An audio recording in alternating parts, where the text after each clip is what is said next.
Today's video guys, magluluto tayo ng braised pork o ito yung tinatawag nating loba, commonly popular here sa mga Chinese na countries, lalo na dito sa Singapore at saka Malaysian Chinese. Ayan guys, so kung bago ko pa lang, pa-subscribe na. Ito lang ating mga kailangan guys sa inyo: buo na white pepper, ayan, cinnamon stick, pwede kayong magdagdag, star anise. Siyempre, kailangan din natin ng cloves. Ayan guys. Kung mayroon kayo mga extra pa, cumin, pwede. So, ito na guys. Okay na yan. Ready na. Ayan. Siyempre, kailangan din natin ibabad sa tubig ito guys. Ayan, gagamitin ko yan mamaya sa aking chapchay. Ayan, kailangan din natin ng shiitake mushroom dry. So, kailangan natin ibabad sa tubig para siya lumambot. And i-slice natin yan siya mamaya ng maliliit kapag lumambot na. So ready na ang ating ingredients. Kailangan din natin ng egg, i-boil natin yan mamaya. So ayan, i-marinate natin yung pork belly with oyster sauce, black soya sauce, sesame oil, soya sauce. Ayan, maglagay tayo ng konting chicken powder at saka ang ating all-purpose. Ayan, maglagay rin tayo ng konting star anise at saka cloves ulit, and then saka natin siya i-mekos hanggang sa magkahalo-halo lahat. Mas maganda kung i-marinate natin siya ng overnight or 4 to 5 hours para manuot talaga yung lasa dito sa ating meat. So ito na, ready na. Ayan guys, nakahanda na lahat.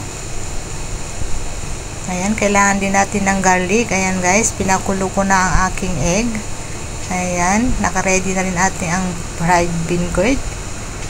Ayan, dried tofu. At syempre, itong ating spices. Fried 5 spices. Ayan guys, na dinurog-durog. Kaya nagkahalo-halo na lahat. So, let's start cooking na guys. Maglagay lang tayo ng konting oil dito sa ating pan. Ayan. And then, gigisa lang natin itong ating spice powder. So, ayan guys, kapag spice powder, andyan na lahat yan. Yung cumin, yung ating cinnamon stick, andyan na lahat yan guys. Pinaghalo-halo na. And then, lalagay na natin yung mga condiments kasama na ang ating garlic at saka mushroom. Ayan guys. And then, i-mekos-mekos. I-mix lang natin siya guys. Igigisa lang natin siya konti hanggang sa lalabas yung aroma. And then, saka natin ilalagay yung ating marinated chicken, ay pork belly. Ayan guys. Pork belly talaga ang magandang klase ng karne nito guys. This is suitable only. Ayan, siyempre igigisa lang natin siya guys.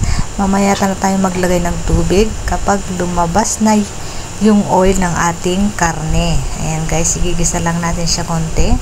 And then maglalagay na tayo, mag-add na tayo ng water mamaya.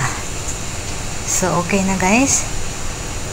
Ayan, lumabas na ang mantika, and then maglalagay na tayo ng tubig.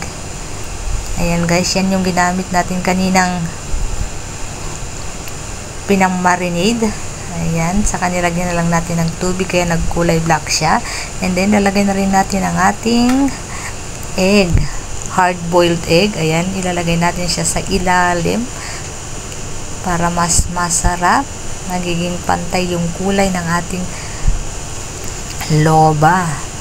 Napaka-popular dito guys sa Singapore ang loba o braised pork. Ayan guys, paborito ito ng mga Chinese people. Nagustuhan ko na rin dahil talaga namang napakasarap ito guys. Ayan, kapag kumukulo na, ayan, magdagdag tayo ng maibang spices kagaya ng ating fried tofu.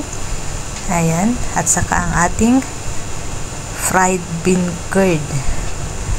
Ito talaga yung nagpapatagdag ng lasa ng ating loba. Ayan guys, iluluto lang natin siya hanggang sa lumambot ang ating meat. Ayan guys, So ito na nga guys, luto na ang ating braised pork o ang ating loba. Ayan guys, napakasarap ito na partner ng rice o di kaya porridge.